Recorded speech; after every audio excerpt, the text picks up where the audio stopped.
Hey everyone, it's Ivan, kitbadger.com, out here for another gun review, and today talking about this little gun right here, which is the SPEAR-LT by Sig, chambered in 7.62 by 39.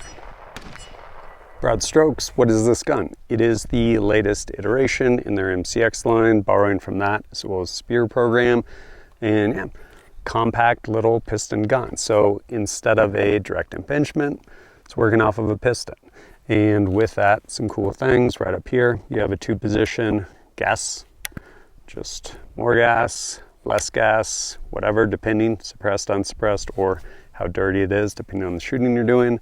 And yeah, all kinds of kind of cool little features in here. So I'll go over some of the kind of general stuff, I guess, with respect to not only this, but largely the MCX Spear line, and then go from there. So things I like, things I don't really care for that much. I will say their factory trigger, it's actually pretty nice, definitely better than USGI mil spec, and someone's gonna ask, this is not the grip it comes with, this is the Kung Fu grip by Difrico, same with their hand stop. But as far as controls on this, I get it, it is probably some sort of requirement, ambi stuff. And so on the right side of the gun for right-handed shooters, if you want to go that route, there's this lever right here, and you can press it up when you manipulate the charging handle. That will lock the bolt back, and if you want, you can press down, send the bolt forward. And on the other side, also ambi selectors, so you can manipulate them from both sides. And also on this side, you have a mag release, and then in addition to that, you have your pretty standard, although actually kind of nice, enlarged bolt catch, bolt release. Said I'm not a huge fan of it, and honestly I'm not. And it's nothing to do with Sig, it's just personal preference. Honestly, having spent a year shooting left-handed, my journey to the other strong side, for me personally, honestly, cross-platform compatibility is way better than being like, oh, I can manipulate this without having to come over here and manipulate something on others. No, I would rather personally just cross-platform compatibility, student and weapon craft. And the other thing that I don't like, again, this is not on Sig, everything ambi, personal preference. This is not a huge, if I'm shooting other strong side, this is not a big deal to me, having to release the mag like that. But what is a big deal is, especially if I'm not shooting left-handed, having this riding up against me and accidentally hitting that, and now I need to actually use the gun, come up, I get that one round, because I had a round chambered, hopefully, and then the mag falls. So I'm either grabbing that off the ground to replace it or pulling something off the kit to get the gun back up, which is very real. And we now have twice the opportunity for that to happen. And it's also really difficult, not on you, Sig, on pretty much everyone, it's difficult to actually do adequate fencing around here, like pretty much most mags or mag releases have on the right side of the gun where it was originally designed. But yeah, it's hard to get adequate fencing around there, so yeah, it's a very real possibility of accidentally hitting that. It is what it is. Moving on. Things I really like, 7.62 by 39. And when I first talked to Sig about it, they're like, yeah, we're making one. And I'm like, what kind of magazines are you using? Here's the thing, guns live and die by their magazine, because no one cares how nice the trigger is if your 2011 magazine doesn't work. Sorry, bummer, man.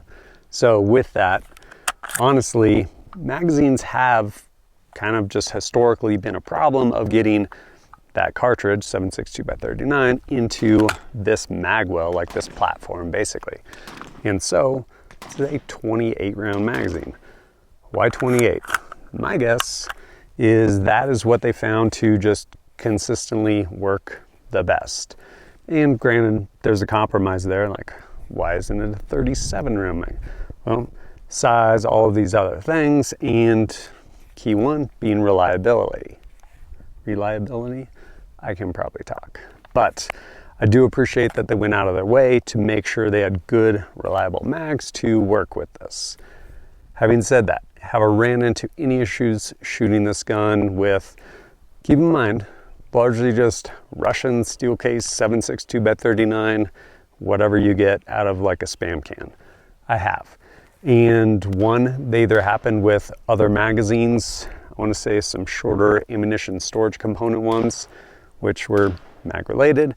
And then another issue I actually ran into was ammo related. So while I love shooting things with soft point because it is incredibly destructive, it does not play well with feeding out of metal mags into this type of platform at all. It's just way too big of a surface and can and will eventually smash into this because, again, just the feed geometry is weird with 7.62 by 39 versus generally patterned AR-15 mags. And so the way they stack and the way they present is different. And because soft point basically has a big flat lead soft surface, it'll hit there and it will stop, versus pretty much any of your full metal jacket, anything like that, very easy to feed, non-issue. Also, have you ever shot a flamethrower? I'll be honest, I don't know. I'm pretty sure this 3-prong flash hider, which interfaces with our cans, it probably does something. I'm not sure how much it can really do. This is a 7.4 inch barrel shooting steel case 7.62 by 39. There's gonna be a fireball. I will say it's pretty unpleasant to shoot that because it's concussive. What about with a can? I actually have this. This is their, I need to finish my review on this also. This is their, I wanna say SLX, probably. It's their K-can, basically flow through, QD, and I will say this, by no stretch of the imagination, makes this gun quiet, but it makes it way more pleasant to shoot. And yeah, still occasionally breathes fire coming out the end of that can, but definitely way more pleasant. And I will say, as far as just a compact package, folding stock, all that stuff, this basically minus a mag, but as configured. So Scalarworks, their folding iron sights, Aimpoint T-2 in elite mount, and then this whole setup, Surefire light, Vampire, all that stuff. Basically this whole thing with the can, 7 pounds, 10 ounces without a mag, which honestly for that package, not too bad. Which I guess brings us to, how have I used this sweet little gun? Well, I've actually done quite a bit of shooting with it. I've done just a bunch of shoot house runs, stuff like that locally, which has been a lot of fun. And yeah, I like shooting this gun, especially up close. And why not shoot a competition with this? I actually had this set up. I had the Maul on here by B.E. Myers, and I took this back east and shot it in the Moons Out, Goons Out competition. Amazing, really fun competition. I actually shot it in 2 different divisions, and for shooting it in active division with IR laser illuminator, had the Maul on there, and yeah, this thing did a really good job for me. Like, it was a ton of fun. I will say, caveat, straight out the gate, I ran into like 3 misfeeds in the first like 10 yards of the first stage. I'm like, ugh, why? Well, ammo. Again, not unique to this gun. 7.62 by 39 soft point in any type of AR platform, it just does not play well. So why was I shooting that? It's because it's the ammo I had. I didn't want to go buy a bunch more, especially because, man, 7.62 by 39 used to be really cheap. It's really expensive now. Not what I want to go buy. And I was sitting on like a case of soft point, so I shot it, whatever. It bit me. Other than that, thing did an awesome job and was a ton of fun to shoot in that competition. There are certain guns that lend themselves to certain things, such as like precision work. this does not necessarily lend itself to precision work on a number of fronts, to include just the caliber it's chambered in, 7.4-inch barrel, this little stock. Like, there's a lot of things kind of working against it with respect to precision shooting. But again, I had the ammo, so that did not stop me from taking this over and shooting it in a press check consulting 2-day no-fail rifle course.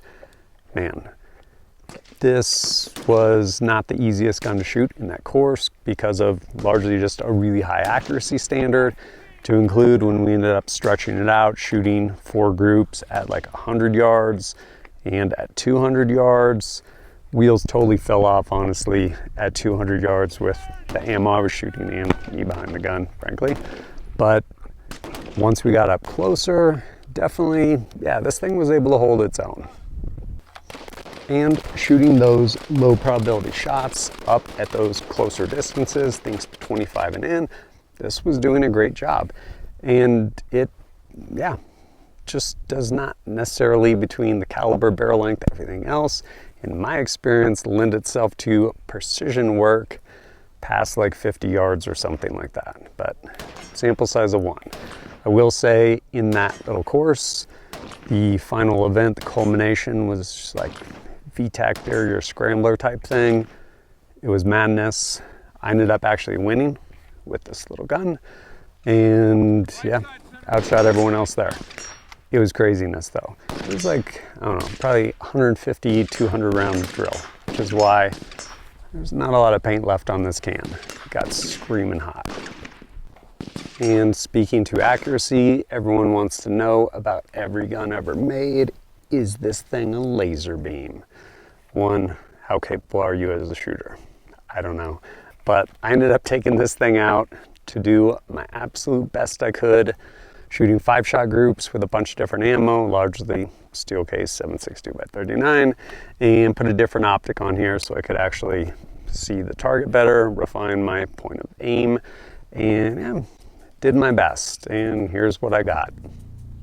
Initially shooting some Sterling 123 grain full metal jacket, first group coming in at 3.5 MOA. And my second group with that Sterling coming in at 4.0 MOA. Then shooting some Idaho Ordnance Factory, brass cased 123 grain SSTs. First group coming in at 2.28 MOA. And my second group with that Idaho Ordnance Factory coming in at 2.59 MOA. Then switching over some random steel cased, air quotes, hunting ammo, which is just full metal jacket. First group coming in at 3.4 MOA. My second group shooting that coming in at 3.6 MOA. Then shooting some Bernal 125 grain soft point. First group coming in at 3.5 MOA. And my second group coming in at 5.24 MOA with that Bernal soft point. And lastly, shooting some Bernal 123 grain full metal jacket. First group coming in at 3.3 MOA. And my last group with that Bernal full metal jacket coming in at 3.4 MOA. Ivan, you're doing it wrong. Maybe, it's always possible, because half MOA shooter all day, every day? Absolutely not. But while I was out there that day, I was actually confirming 0 on my Aero Solus, and I shot these 2 groups in between those groups. So I can sometimes pull it together. Why were those groups not that great? Here's the thing. Steel cased ammo, 7.4-inch barrel, and I will say this is not an easy gun to shoot groups with at all. Period, the end. Look at the stock. Like, how I had to have that scope so far forward relatively to even get on. Like, no. Probably I could have put some sort of receiver extension with an actual like AR stock on there. Actually got some pretty good cheek weld and stuff like that, but I didn't, because whatever, it was a dent. went out there and I shot those groups. That's what I got. Can someone else get better with that same ammo? Probably, but again, sample size of 1, and yeah, that's what I got. Overall, what are my thoughts on this gun? Honestly, I really like it. It is just a cool little gun, and I really like 7.62 by 39. I liked it a lot more when it was cheap, and now it's expensive, so I don't like it as much, but this gun's a ton of fun. Things it's good at, things it's not good at. Yeah, probably don't take this to some sort of precision related course, but anytime you kind of close that distance some, yeah, thing does an amazing job, and you're shooting, I don't know, 123, 125 grain pills. Thing's great. I really like what they did with respect to the magazine, getting a reliable gun out of this. I do like that this thing chugs along, and I'm not very good about cleaning guns. So as soon as it's not chugging along the same, which way's which, basically just crank more gas and keep it chugging along. I like that, especially with how handy that is, like right there. And yeah, it's a fun gun to shoot. Quiet? No, not really.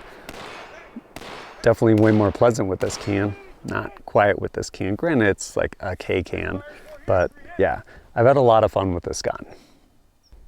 If this is something you're interested in, probably not because you need it, but because you want it, because frankly, pretty sweet little gun. There'll be a link down below, you can check it out. Price-wise, I want to say around 2,500 bucks, something like that. And if you are in a freedom reduced state or don't want to deal with NFA ATF stuff, they do have a 16-inch version as well. But like I said, just a pretty fun gun, and not without limitations, but did I mention it's fun? Such a good time. But as always, thanks for joining us at kitbadger.com. Look forward to seeing you next time. Rock gets hot, now she can't stop. She's a lot like a robot, and she can't be